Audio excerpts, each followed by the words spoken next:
Avant-dernière valeur, on va parler de Kering, le groupe de luxe et de lifestyle. C'est la plus forte hausse du CAC 40 depuis le début de l'année. Elle progresse de plus de 40%, portée par la renaissance, le redémarrage de Gucci qui a affiché une croissance organique de 43,8% au premier trimestre, portée aussi par le bon dynamisme de Saint-Laurent. Les analystes dans leur ensemble relèvent leurs objectifs de cours. Barclays est passé récemment de 286 à 330 euros.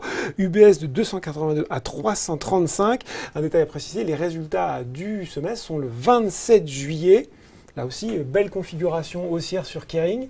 Alors pour le moment, on est très optimiste, c'est beaucoup des beaux parcours boursiers dont on parle. Oui, effectivement. Donc, ce qui est intéressant, c'est que là, on surperforme effectivement le CAC 40, puisque c'est la meilleure, Et surtout contre plus 42. Exactement. Et alors que le CAC 40, lui, est en train de consolider depuis un bon mois et demi, là, par contre, Kering continue d'enregistrer des nouveaux points hauts. Donc ça, c'est intéressant parce qu'on est toujours dans une dynamique haussière, on est toujours dans un mouvement qui sera certainement ou probablement pas aussi important que précédemment, pas aussi dynamique, mais sur le long terme, en tout cas, on voit qu'on a une tendance et on a quelque chose qui est commencé et qui est intéressant à exploiter sur du moyen terme. Quel seuil on surveille ?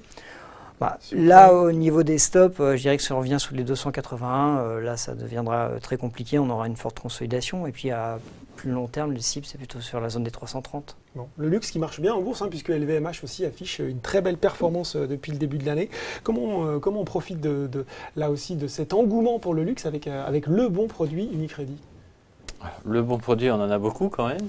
Le lait, je sais pas. Alors, non, sur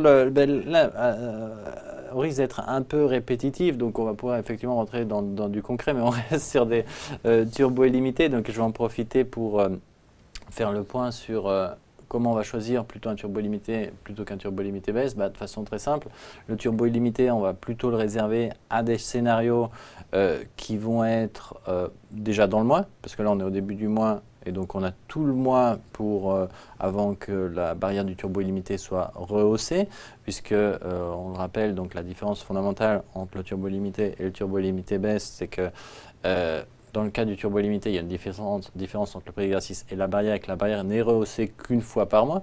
Donc, ce qui veut dire que pendant tout le mois, en fait, elle reste où elle est. Donc là, en l'occurrence, on vient de la remonter. Donc, si on pense que dans les semaines qui viennent, ça va être intéressant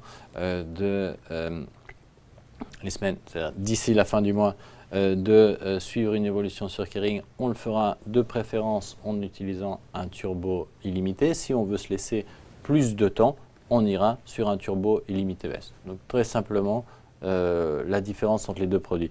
Donc nous, on a des instruments qui sont sur l'action aussi bien turbo illimité que turbo illimité baisse. Donc c'est plus en fonction de la durée du scénario qu'on va arbitrer